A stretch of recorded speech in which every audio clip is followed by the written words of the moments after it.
आपका परिचय जान सकते हैं? जी सर, बताइए। सन 2007 में मैंने 10th का एग्जामिनेशन पास किया था बीएससी पटना से। 2009 में BSc Bihar secondary education board Patna, BSc Patna. उसके बाद 2009 से मैंने इंटरमीडिएट किया और उसके बाद 2013 में ग्रेजुएशन किया। 2013 में ही मेरा बिहार सरकार के अंतर्गत प्राइमरी टीचर ग्रुप में जॉब हो गया, अभी तक मैं कर रहा हूँ। उसी बीच मैंने 2015 में अपना पोस्ट ग्रेजुएशन एमएससी केमिस्ट्री में कंप्लीट किया। एमएससी केमिस्ट्री में कर लिया ना? तो एमएससी जब कर लिया तो आप लीडरशिप में जा सकते हैं क्या? नेट वगैरह दे सकते हैं सर? क्या उसको देने का क्या? हाँ सर, उसको देने का मौका नहीं मिला था क्योंकि 2013 से ही मैं प्राइमरी सेक्शन में टीचिंग में चला गया था। तो मेरा जो मूल सब्जेक्ट केमिस्ट्री था उसके एडवांस लेवल के प्रिपरेशन से या उसके स्टडी से मैं दूर हो गया था सर। तो इसीलिए मुझे मौका नहीं मिल पाया। और जबकि मतलब यूपीएससी की तैयारी करने के लिए मुझे परफेक्ट अनुकूल मौका मिला, सिचुएशन मिला, तो इसके लिए मैंने इस तरह तो प्राइमरी टीचर के रूप में आप कौन सा विषय पढ़ाते हैं? सर 1 to 5 हम लोगों को बेसिकली हिंदी, इंग्लिश और पर्यावरण 3 ही विषय वहाँ पे होते हैं बच्चों को, और वो भी बहुत ही बेसिक्स लेवल के होते हैं क्योंकि वो तो शुरुआती है, फाउंडेशन है, तो इसीलिए तो इन चीज़ों में पढ़ाता हूँ। जो कि एक साइंस का होता है, एक होता है पर्यावरण के अंतर्गत सारे आ जाते हैं, और एक इंग्लिश होता है और एक मैथ होता है। इंग्लिश नहीं होता है, मैथ नहीं होता है। अच्छा, पर्यावरण के लिए अलग से पढ़ाई होती है? सर पर्यावरण में सारे का मतलब कि जो सोशल होता है और आपका नेचुरल होता है, जो भी होता है सबको एक ही साथ इंक्लूड करके पढ़ाया जाता है सर। पर्यावरण के विषय में बहुत जागरूक करने की जरूरत क्यों पड़ जाती है, पड़ रही है आजकल? सर एक तो पर्यावरण इंसान का जो मूलभूत हिस्सा है, क्योंकि मनुष्य एक सामाजिक प्राणी है, तो पर्यावरण के अंतर्गत वो समाज का हिस्सा एक है, वो भी हो गया। और आज के कंटेक्स्ट में देखा जाए तो बहुत सारे ऐसे इशू हैं जैसे ग्लोबल वार्मिंग हुआ, बार बार मौसम का परिवर्तन हुआ, कई ऐसी चीज़ें हैं जो बहुत ही बुरी तरीक़ा से पूरे विश्व को प्रभावित किया है। भारत में उससे अछूता नहीं रहा है। तो इसलिए यदि ग्राउंड लेवल से बच्चों को इस बारे में शिक्षित किया जाए तो आगे चलकर ये न सिर्फ बच्चों के लिए, उनके परिवेश के लिए, समाज और राष्ट्र के लिए भी बहुत ही अच्छा मूव होगा, इसलिए इसकी जरूरत पड़ती है। अच्छा, ग्लोबल वार्मिंग की अभी चर्चा आपने? जी सर। ये ग्लोबल वार्मिंग क्या है और उसके क्या दुष्प्रभाव है? जी सर, बेसिकली जब सूरज की रोशनी आती है तो अपने साथ रेडिएशन भी लाती है, जिसको गर्मी हम लोग मानते हैं। और जब एटमॉस्फेयर में एक सर्टेन लेवल पर जाने के बाद वायुमंडल में वो CO2 एक ब्लैंकेट का काम करता है, मतलब यहाँ के रेडिएशन को कुछ मात्रा में एब्जॉर्ब करता है, रोकता है, ताकि पृथ्वी पर पर्याप्त जो टेम्परेचर है वो बना रहे। लेकिन आधुनिक समय में क्या हुआ है, आधुनिकीकरण के दौर के बाद से, कि वो जो CO2 का जो लेवल है वो काफ़ी ज़्यादा मोटा हो गया। काफ़ी ज़्यादा मतलब कितना, जैसे 3%, 4%, 5%, 10%, कितना परसेंट हो गया सर? इसके बारे में तो अभी फिलहाल मैं एग्जैक्ट डाटा नहीं बता पाऊँगा। आप अंदाज तो सर उसका 0.003% कार्बन है। उसके बाद ग्लोबल वार्मिंग में और भी जो गैसेज हैं, जैसे कि मतलब कि मीथेन है या फिर बताइए दुष्प्रभाव उसके क्या है? ग्लोबल इसका हाँ सर, इसका सबसे बड़ा दुष्प्रभाव तो अभी देखने को मिला है कि जो वैश्विक टेम्परेचर है औद्योगिकरण के दौर के बाद से, करीब 1850 के बाद से लगभग 1.5 से लेकर के 2 डिग्री सेंटीग्रेड के आसपास बढ़ने की अपेक्षा जताई जा रही है वैज्ञानिकों के द्वारा। अब मैं मेरे प्रश्न पर आ पाएंगे। आप तो कह रहे हैं कि ग्लोबल वार्मिंग किसको कहते हैं, टेम्परेचर बढ़ गया तो ग्लोबल वार्मिंग। मैं तो पूछ नहीं रहा हूँ, अब तो मैं पूछ रहा हूँ कि ग्लोबल वार्मिंग का दुष्प्रभाव क्या है? जी सर, बैड इफेक्ट में सबसे पहला बात तो मौसम का अनसर्टेन पैटर्न, जैसे कि जिस वक्त मतलब ग्लोबल वार्मिंग से मौसम का अनसर्टेन पैटर्न सर, मतलब कि अप्रत्याशित पैटर्न। अच्छा, जैसे जिस वक्त वर्षा होना है उस वक्त नहीं आकर के लेट से आता है या फिर पहले ही आ जाता है, और होने का जितना मात्रा होता है उससे ज़्यादा हो जाता है। गर्मी, फसल पर सर प्रभाव पड़ा है, फसल का जो पैदावार है वो। मुख्य बात बताइए ग्लोबल वार्मिंग का, और कुछ मुख्य सर ग्लेशियर्स वगैरह पिघल रहे हैं और वाटर का लेवल काफ़ी बढ़ रहा है धीरे धीरे। जो भी सी एरिया के जो शहर हैं जैसे कि बताया जा रहा है कि जिस तरह से भी ग्लोबल वार्मिंग बढ़ रहा है, ग्लेशियर्स पिघल रहे हैं, बाढ़ ये सब आ रही है। लेकिन अगर ग्लेशियर में बर्फ पिघल करके पानी हो जाए तो उसमें वाटर लेवल समुद्र का बढ़ने का क्या कारण हो सकता है? सर ये अगर बर्फ पानी बन जाए जी सर, समुद्र का लेवल तो ऊंचा हो जाएगा। जितने भी सर ग्लेशियर्स हैं उन सबसे खासकर मैं यदि भारत की बात करूँगा तो भारत की बात नहीं, अच्छा ठीक है। उसके बाद मैं सर इंडिया का मतलब वर्ल्ड लेवल की बात करूँगा तो जितनी भी नदियाँ हैं, सदा पहाड़ नदियाँ हैं, उन्हीं से वो कनेक्ट होती हैं। जब वो नदियों में पानी आता है तो धीरे धीरे वो पानी अल्टीमेटली समुद्र में ही जाता है। तो यहाँ पर जब पानी का लेवल बढ़ेगा तो धीरे धीरे वो समुद्र के लेवल को पोलर रीजन पर भी कोई प्रभाव पड़ता है क्या? जी सर, चूँकि पोलर पे भी बर्फ के मतलब टुकड़े हैं या उसका जमाव है तो वहाँ पर भी पिघलता है सर, और वो डायरेक्टली समुद्र को इफेक्ट करता है। समुद्र का लेवल ऊंचा होने का प्रमुख कारण उसी का जी सर, थैंक यू सर। अच्छा, हिंदी लिटरेचर आपने रखा हुआ है ना? Yes sir. Hindi literature Neeraj तरबी दिलसती कुर्ता, ये पढ़ा है अभी वो सब? नहीं सर ये सब मैं छायावाद किसको कहते हैं? छायावाद सर जब किसी चीज़ों को डायरेक्ट नहीं करके, सीधे तौर पे नहीं बता करके उनको किसी प्रतीक के रूप में व्यक्त करते हैं, उसे छायावाद कहते हैं सर। ऐसा कौन सा काल था उसका? सर ये सर 1914 से आसपास 1936 के बीच में चला था छायावाद, जिसके विचार प्रमुख स्तंभ माने जाते हैं सुब्रमण्यम पंत, सूर्यकांत त्रिपाठी निराला, हरेवी वर्मा और एक और है जयशंकर प्रसाद सिंह। ये 4 स्तंभ माने जाते हैं। जयशंकर प्रसाद की सबसे प्रसिद्ध कृति कौन सी है? सर एक जो मुझे अभी याद आ रहा है कामायनी है, और उन्होंने बहुत सारे कहानी आपने पढ़ी होगी? पढ़ी है, पूरी नहीं पढ़ी है, बस उनका नाम उसे समझना थोड़ा मुश्किल है क्या? सर चूँकि मैं पढ़ नहीं पाया हूँ उस बार नहीं था, तो इसीलिए फिलहाल इस पर ध्यान ज़्यादा अच्छा। ग्रेजुएशन आपने केमिस्ट्री से किया है? जी सर। एसिड रेन क्या है? सर पर्यावरण में जहाँ पर इंडस्ट्रियलाइज ज़्यादा रहता है सर, तो वहाँ पे जो उसके जो गैसेज हैं जैसे कि SO4, SO2, ये सब संघनित होकर जब ऊपर उठते हैं, बादल से मिल जाता है, वही वर्षा होती है, एसिड रेन होता है, जिसका pH भी उस समय से कम होता है। और ये हिस्टोरिकल मूवमेंट से लेकर के फसल मानव सब के लिए हानिकारक होता है। उसका adverse effect? Adverse effect sir acid rain का मैं रिकॉल नहीं कर पा रहा हूँ, इसके बारे में मैंने कभी जो न्यूज़ लेवल पे पढ़ा है। डाइवर्स स्पीक नहीं है, डाइवर्स और इसका इफेक्ट मैंने पढ़ा। ताजमहल का देख लेना शायद। जी सर, ये वो तो उसका सर मतलब कि है कि उसको वो नुकसान पहुँचा रहा है, ताजमहल दे रहा है उनको। एसिड का पत्थर पर क्या प्रभाव होता है? जैसे संगमरमर वगैरह समझते हैं, उस पर एसिड के गिरने से या एसिड के संपर्क में आने से उस पर क्या प्रभाव होता है?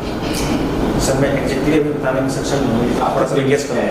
जी सर, थोड़ा सा आप तो केमिस्ट है तो उसमें आप इतनी छोटी बात हाँ सर, वो होता है कि कार्बोनेट और ऑक्साइड वो बना लेता है सर, कार्बोनेट या फिर ऑक्साइड वो बनाता है उसका। कार्बोनेट बनाता है? सॉरी सर, कार्बोनेट तो होता है। मार्बल का केमिकल फॉर्मूला होता कैसे? CaCO3 सर, CaCO3 बोलता है। नहीं सुनता है। अच्छा सर, सर अभी मैं इसको थोड़ा सा रिकॉल नहीं कर पा रहा हूँ, मुमकिन हो गए तो इससे मैं ये सर सुने हैं सर, और प्रिपरेशन के दौरान उसके बारे में थोड़ा सा जानने का मौका मिला था। उससे रिलेटेड कुछ कभी के नाम बताएं? सर एक जहाँ तक मैं रिकॉल कर पा रहा हूँ, मुक्ति बोध जी सर, कौन सी कविता है? अंधेरे में एक कविता है। पढ़ेगा? आगे की सर डिटेल्स में कविताओं को पढ़ने का मौका नहीं मिला। केस कंपनी आसाम दिल्ली में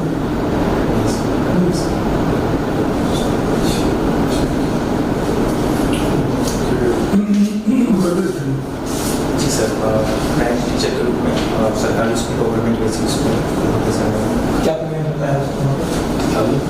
सर अभी उसका जो बेसिक है, बेसिक नहीं, टोटल एक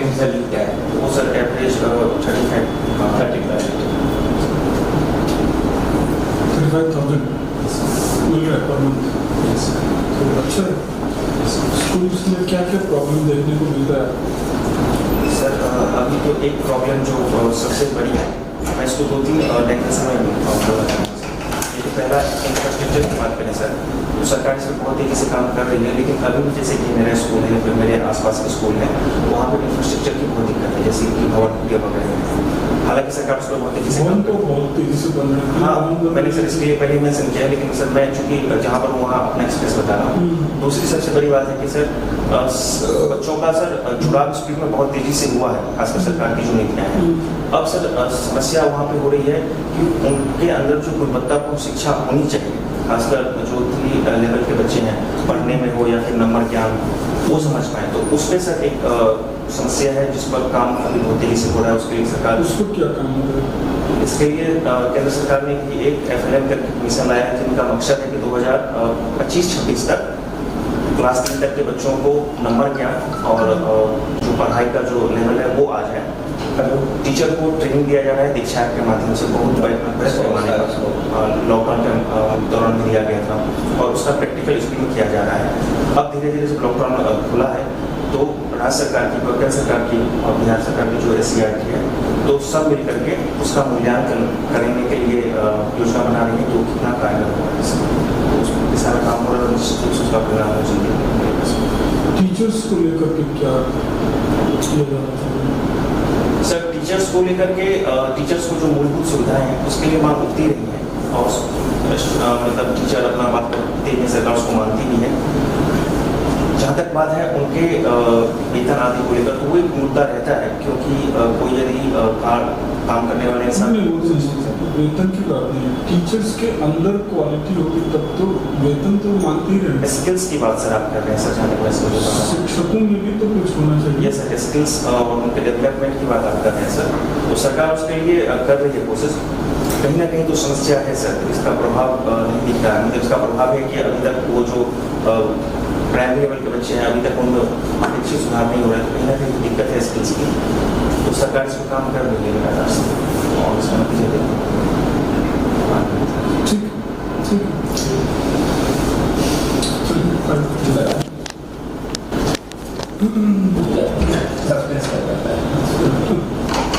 कम्युनिकेशन तो अच्छा बता, जो भी बताया।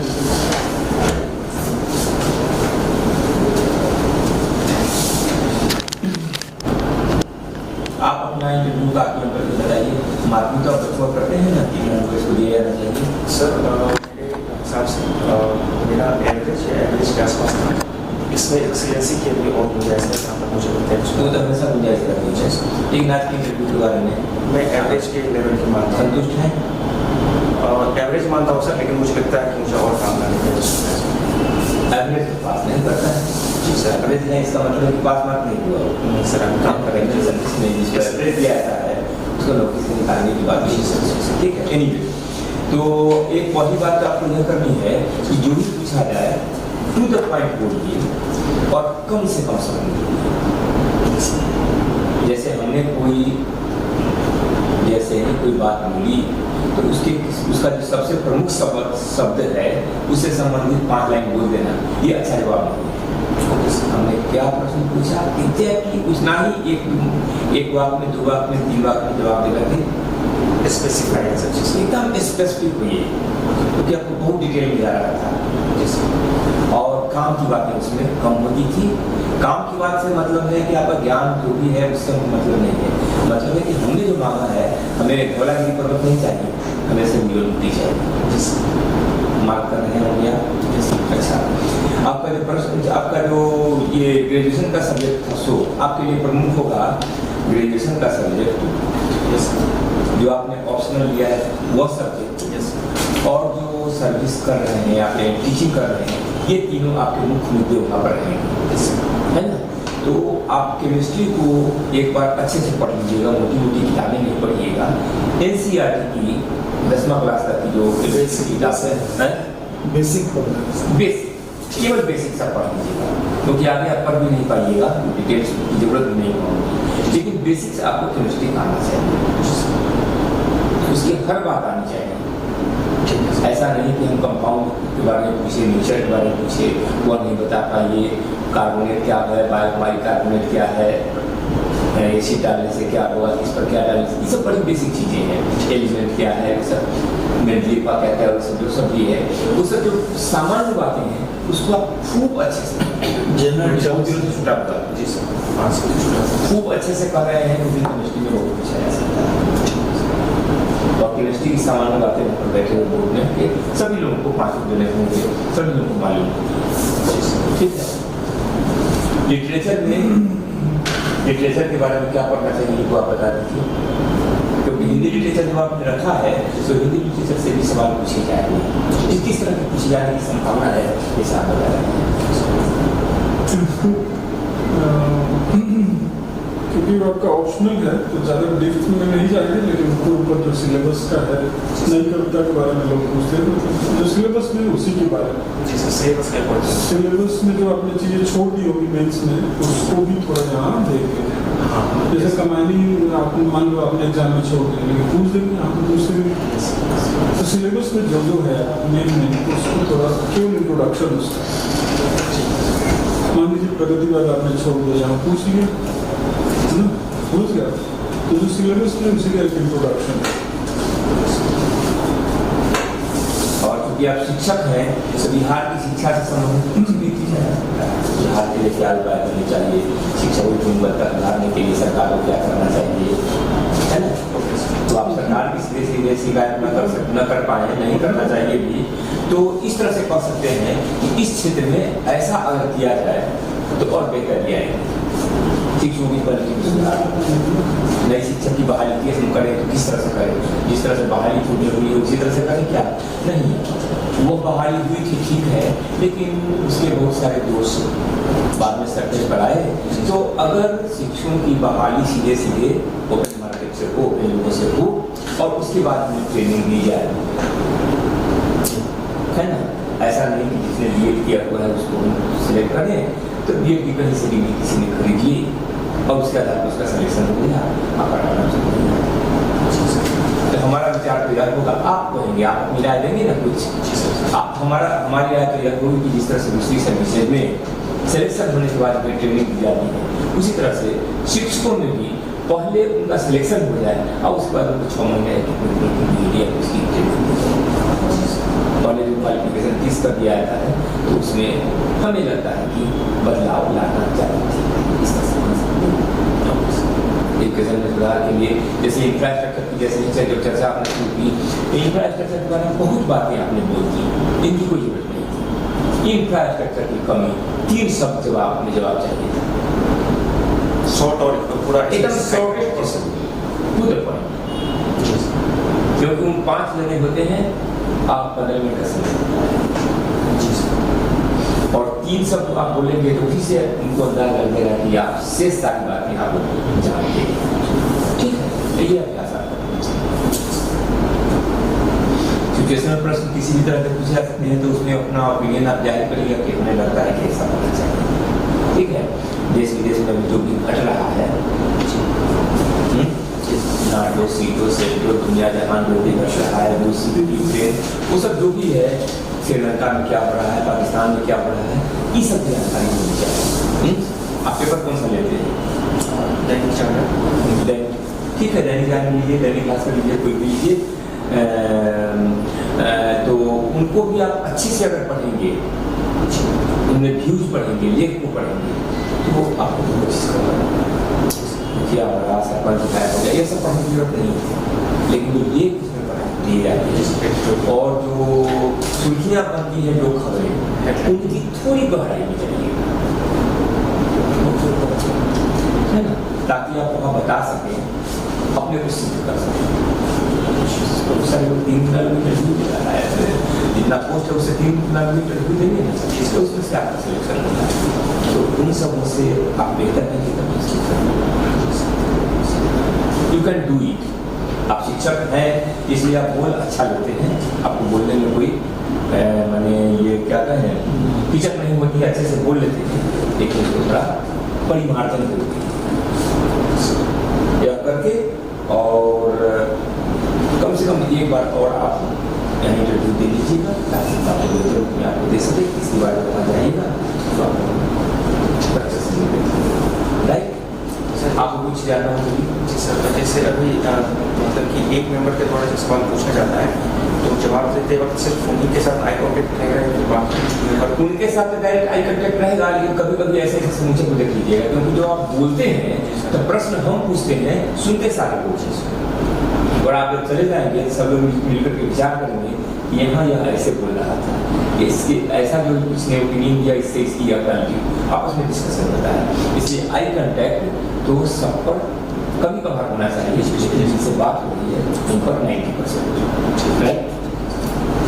इसलिए एक्सप्रेशन वगैरह सब कुछ ठीक है, और आप नहीं है आपको तो अच्छी बात है, सिर्फ जो जानते हैं इसका प्रस्तुत सही ढंग से आपको शॉर्ट और स्क्रिप्टेड शॉर्ट आवाज़ का जो लेवल है वो सब ठीक है, और सब ठीक है, बाकी वो सब कुछ ठीक है। ऑप्शनल आपने क्या रखा है? डीजीपी, इसके बारे में पूछा जाएगा, क्योंकि एक पुलिस के पदाधिकारी भी होते हैं उसमें, डीजीपी रिटायर्ड डीजीपी होते हैं बैठे हुए, तो वो आपसे यह सवाल करें कि डीपीएस आपने क्यों चुना है, आपने कौन सी क्वालिटी है, वहाँ जाएंगे तो आप की प्राथमिकता क्या होगी, कहीं पोस्टिंग एसपी होगी तो पुलिस का जो स्थिति बिहार में पार्टिकुलरली चल रही है उसमें किस सुधार की जरूरत है, बहुत तरह की शिकायतें आती हैं पुलिस के बारे में, आप भी जानते होंगे, सुधार के लिए क्या होना चाहिए, यह सब है ना। तो जो कॉमन सेंस से बहुत सारी बातों का जवाब आप दे सकते हैं, लेकिन सोच सकते और समझिए, राइट। सब्सक्राइब करें हमारे channel M Singh found news को और बेल आइकन को प्रेस करने के बाद नोटिफिकेशन को ऑन कर लें कॉम्पिटिटिव एग्जाम की तैयारी एवं संबंधित सभी जानकारी सबसे पहले पाने के लिए।